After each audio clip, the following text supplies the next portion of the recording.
Hey everybody, welcome back. James here again with you, and in today's video I'm going to be sharing with you a scope that I received from Discovery Optics. They sent me an email and asked if I would review it, so I've had this scope for almost a month now, and that is the Discovery Optics ED 5-25 by 56 model. It is an awesome scope so far, and I'm going to go ahead and cover some basic info for you real quick, and then we'll get into the actual specifications of the scope, and also go over everything that's in the box, what you get, and how well the scope is actually.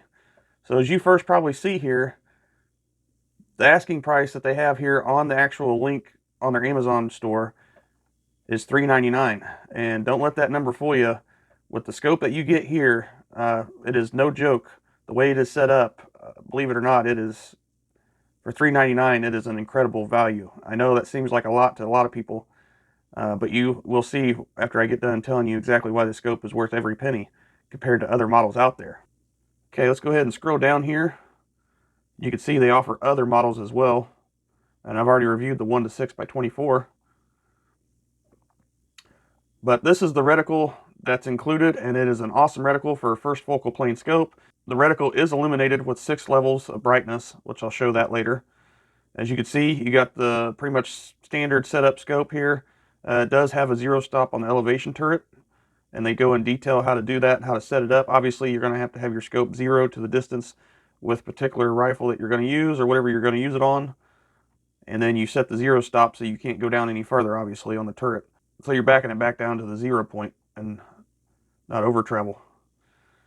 Here's some basic specs. Obviously, they're in millimeters. One thing to consider, though, that I found with this scope is that the weight of it, with they're saying it's 1,156 grams. I think that's just over 2.5 pounds, if my math's right. So it's a pretty hefty scope. Another thing is the tube diameter. This is the first scope I've ever had at 34 millimeters, so it's definitely a honking piece of scope. I mean, it's huge. They don't really give you in detail here the field of view. It just gives you degrees, which for 100 yards at 25 power, you'll see when I show you, it is crystal clear, even with the field of view. And another thing to consider with this scope is the eye relief.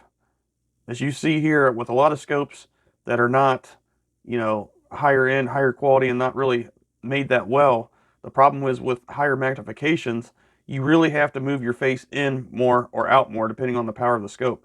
And as you can see here, and you'll see later on when I show you recording through the scope itself, the eye relief is insane. Only 2 millimeters of difference through all the powers. And that is right there a good sell point, because you're not going to have to move your face closer to the scope because of it tightening up the lenses, so you get higher magnification. And that right there is just 2 millimeters of difference. That is insane. The click value is 0.1 mrad, or basically converted to inches is 0.36 inches per click at 100 yards. I believe it's 1 centimeter at 100 meters also. And then here it says 18 plus or minus on elevation and windage, and then you got the 56 millimeter objective. So it's a pretty big scope, no doubt. And you can see some of the reviews. Everybody says it's really high quality, really crisp. They are comparing, a lot of people are comparing it to really high-end scopes and saying that it's a little bit better. Now going back up to the reticle here, with it being first focal plane, obviously the reticle changes size. The higher power you go, it blows the reticle up more, and the less power the reticle is smaller.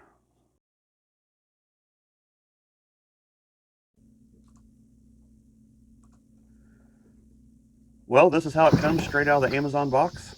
It's a big white box saying Discovery on it, with the model and all the features the scope has built into it. And obviously I have the scope with the rings already mounted because of testing the scope out for you for over a month now. But here you can see what comes in the box, and it's a nice box where the scope can sit in no problem during shipping and not be bumped or damaged, because the foam is super thick and it holds everything in no problem. It's not loose floating around. It comes with instruction manuals, warranty card, cleaning cloth there.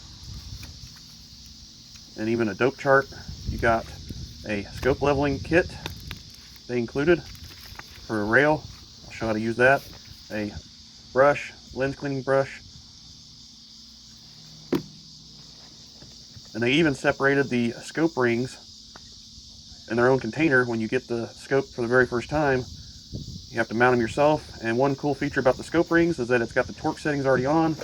The base part and the top halves tell you exactly where to set the torque.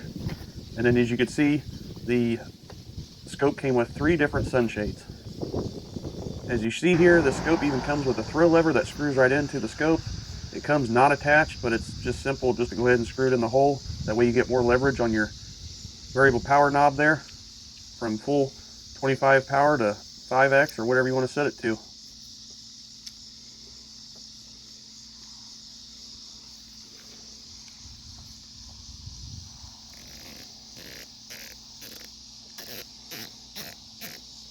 And as you can tell, the actual audible clicks of the turrets themselves are very, very noticeable. So when you turn it, you know. Another thing about this scope is it starts at 25 yards on the side focus and it works its way up. 25, 50, 100, 200, and 500 it looks like, with an infinity mark. So you can really reach out there because this scope is set up for extreme long range precision shooting, and that's why the name of it is PRS, Precision Rifle Scope. Due to the reticle, which you'll see here in a second, I love it because it just does not block out the scope itself when you're on full power. And with this scope being illuminated reticle, all you do is just unscrew the side cap where the side focus is, and you get to see your 2032 battery which this scope takes for the illuminated reticle.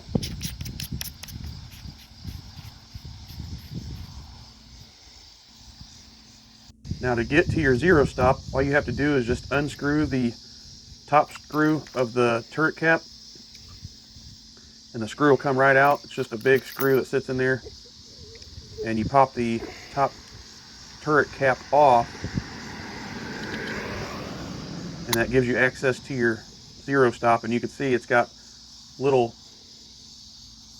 screws in it that you loosen, and it just sits on the turret once you have it set the way you want, zeroed where you want it. And that way you can't go down any further, obviously, so you're not over traveling your zero mark. So now I want to show you guys how to use the scope leveling kit that came with. As you can see, you put the bottom base on your pick rail or weaver rail and line it up, and then you take the scope align tool that fits in the slot of the bottom base and you press it, and that'll level out your scope, making sure that your top half of your rings are loose so the scope can straighten itself out on the base itself.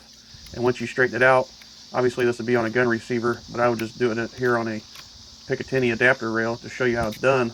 Once you straighten them up, you can tighten them down and then double check it with a plumb line downrange is what I would recommend, because not all the time is your scope base going to be perfect level on the rifle itself. So here's the scope on 5 power at 25 yards or so, give or take.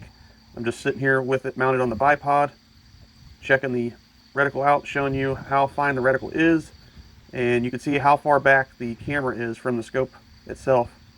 And the reason why I'm not using an actual scope mount for the camera or phone is because I don't have one at 34 millimeters. But now you can see I got it centered up, and that tree way back there, that is about 95 yards or so. So roughly 100 yards. And you can see at 5 power what it's showing there. And the reticle is not overtaking the image. And then I'm turning it up. 5 power, you can see, go all the way to max. 25. I brought the camera too close, obviously. There it goes. Now I gotta adjust the side focus to 100 yards.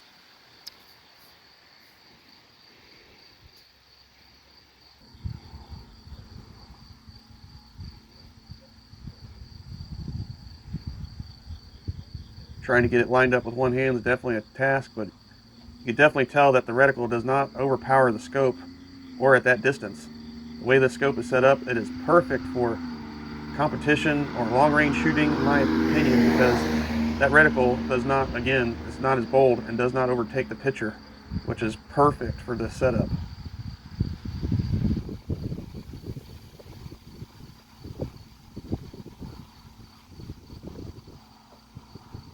So now I want to show you the illuminated reticle, and it's getting kind of dark out, as you can see now. I started the scope on level 6 of the illuminated brightness on 5 power at about 25 yards again. Check this out.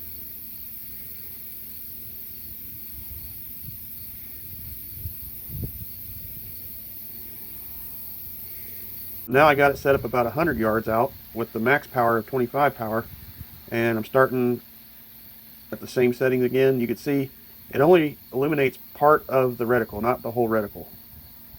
So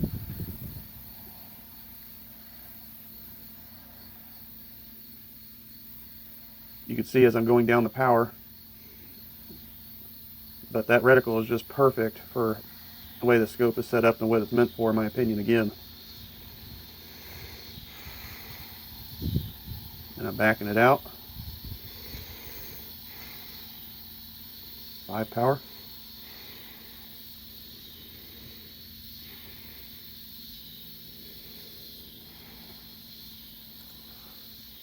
Well, everybody, before I end the video, I just want to tell you my final thoughts on this Discovery PRS scope. Overall, I believe it is a great scope. Now, with that said, you've seen me go over the reticle and illumination and all the settings and such. And again, for what they intended this scope for, it does great for being a precision rifle scope. And what that truly means is that your gun that you're going to be attaching this to is probably not going to be one that you're going to be carrying around all the time. Meaning it's going to be like a bench rest setup or a long range setup or something like that. Because again, this scope is so much in weight that you're not going to put it on a little, rifle that you just want to carry around. I think that's the only downfall of this scope, is that it's just so heavy. But for what it is, they knocked it out of the park. I do really appreciate Discovery Optics for getting a hold of me and asking me to take a look at this scope for them. So anyways, guys, appreciate you watching as always. I hope to see you on the next one.